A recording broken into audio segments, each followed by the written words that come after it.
Hai geng, subscribe, like, komen dan share hantar kat mak ampak antok ang. Okey geng.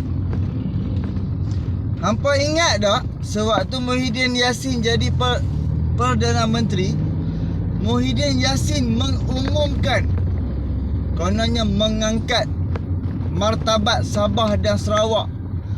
Mengumumkan Sabah Sarawak menjadi satu wilayah, wilayah Sabah dan wilayah Sarawak.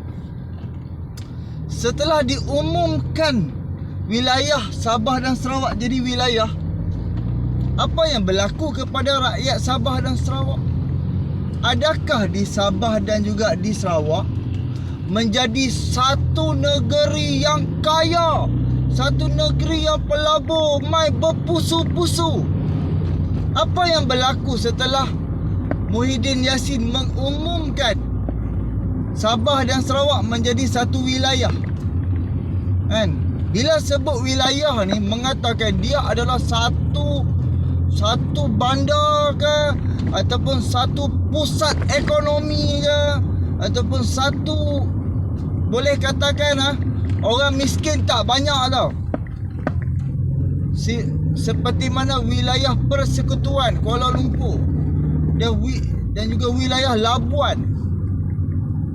Itu kira macam Labuan dan juga Kuala Lumpur, dia jadi seperti pusat ekonomi kepada negara. Tapi setelah Muhyiddin Yassin mengumumkan wilayah kepada Sabah dan juga Sarawak, adakah di Sabah dan Sarawak berlaku perubahan ekonomi, berlaku perubahan perubahan kekurangan kemiskinan? Adakah berlaku orang-orang miskin dah jadi kurang? Orang kaya makin hari makin ramai. Macam mana geng? Nama je wilayah Sabah, yang macam wilayah Sarawak, tapi jalan masih jalan batu, jalan masih jalan tanah. Rumah-rumah rakyat kira macam ditampal dinding tu menggunakan zinc. Hak yang mana mampu rumah panjang, alhamdulillah, itu rumah panjang depa kira macam berkongsi-kongsi duit kan. Kira depa berkongsi-kongsi dinding rumah hang, dinding rumah aku, pintu je beza. Seperti mana hari ni Anwar Ibrahim sampai je dekat Sabah dan Anwar Ibrahim sampai je dekat Sarawak, tiba-tiba elektrik tak ada. Bayangkan Anwar Ibrahim sampai dekat Sarawak, sampai dekat rumah panjang, tiba-tiba elektrik tak ada. Kerajaan negeri Sarawak memang terbaik lah. Kerajaan negeri Sarawak memang terbaik lah. Seseorang tokoh politik yang berpengaruh di seluruh dunia, seorang tokoh politik yang betul-betul, tokoh politik ni memang ada hasil di waktu pemerintahan dia, memang menjana ekonomi negara, menguntungkan negara dan menguntungkan rakyat. Ketika Anwar Ibrahim menjadi Timbalan Perdana Menteri dan juga menjadi Menteri Kewangan, bila Anwar Ibrahim pergi ke Sarawak untuk mengumumkan calon-calon yang bakal bertanding di PRU15, Anwar Ibrahim ada buat ucapan di rumah panjang. Anwar Ibrahim sampai je rumah tu, kat kawasan rumah tu, terus elektrik tak ada. Elektrik satu rumah panjang tu tak ada. Jadi takkanlah tiba-tiba transformer dia meletup, takkanlah tiba-tiba hidroelektrik dah meletup kan, takkanlah pecawang TMB meletup tiba-tiba. Kita boleh tengok, walaupun dia umumkan wilayah Sarawak, dia umumkan wilayah Sabah tu, itu hanya untuk nak ambil hati rakyat je. Hanya nak ambil hati, katanya Muhyiddin Yassin ni prihatin kepada rakyat. Katanya Muhyiddin Yassin ni prihatin kepada rakyat Sabah dan Sarawak. So kami bagi nama Muhyiddin Yassin, bagi nama kononnya Sabah dan Sarawak ni dah maju. kononnya level-level Sabah Sarawak seperti Selangor, seperti Shah Alam, seperti Pulau Pinang. Tapi Malang, Sabah Sarawak kemiskinan paling banyak dalam Malaysia. Paling banyak sekali kemiskinan.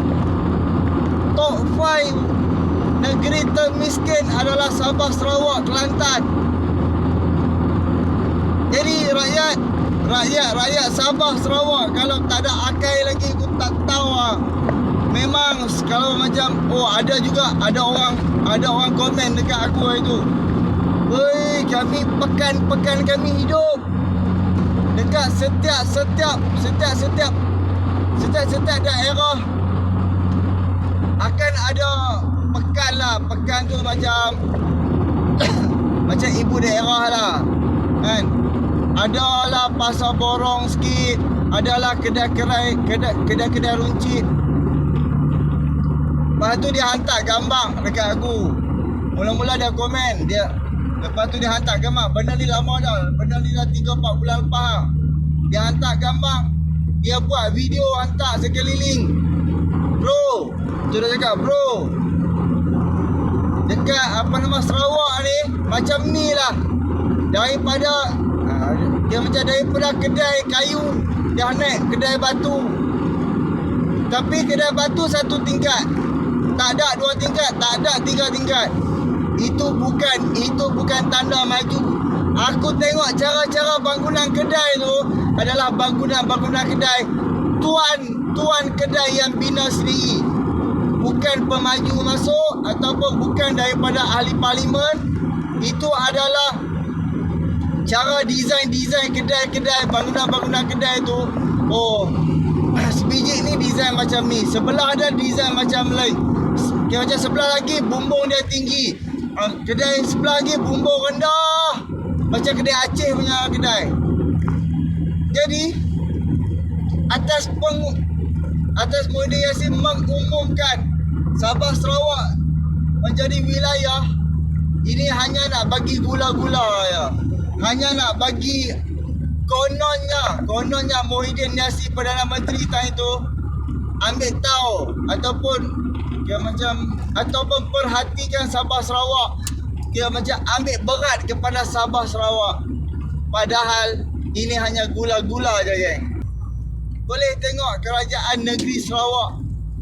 Sebab apa? Aku akan letak gambar tu, orang kaya sebelah, orang miskin sebelah.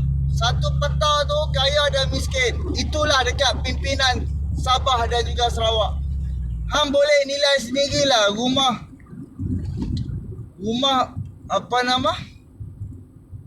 ketua parti warisan kan.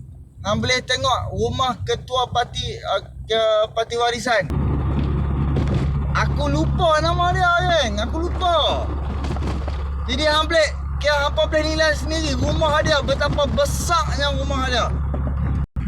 Itulah hampa boleh tengoklah pengurusi warisan tu, dia punya rumah dia berapa besar ni, macam istana, Habib. Jadi kita boleh nilai dia hanya jadi ketua menteri dan dia ada di dalam Barisan Nasional.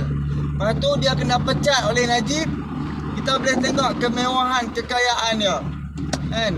Jadi kita boleh tengok yang mana ahli parlimen yang pernah ada dalam Barisan Nasional, mana ada yang miskin-miskin. Acik tengok yang mana ada dalam kerajaan BN sebelum ni, mana ada yang miskin-miskin, geng. Semua yang kaya-kaya gila punya. Tengok ketua-ketua bahagian Barisan Nasional, ketua-ketua bahagian UMNO selama ni. Hang boleh tengok projek gila-gila punya. Memang hidup senang nak mampu punya. Projek tak pernah putih punya, geng. Ketua-ketua pemuda, ketua cawangan segala. Oh, memang gila, geng. Aku tahulah. So, fikir-fikirkan, tolak Barisan Nasional, tolak Perikatan Nasional, tolak GTA. Kalau mereka bagi gula-gula, ambil. Jangan sokong mereka. Kalau mereka bagi apa-apa, mereka bagi duit, mereka bagi beras, mereka bagi segala macam, ambil. Tapi jangan undi Barisan Nasional. Jangan undi Perikatan Nasional. Jangan undi gerakkan tanah air.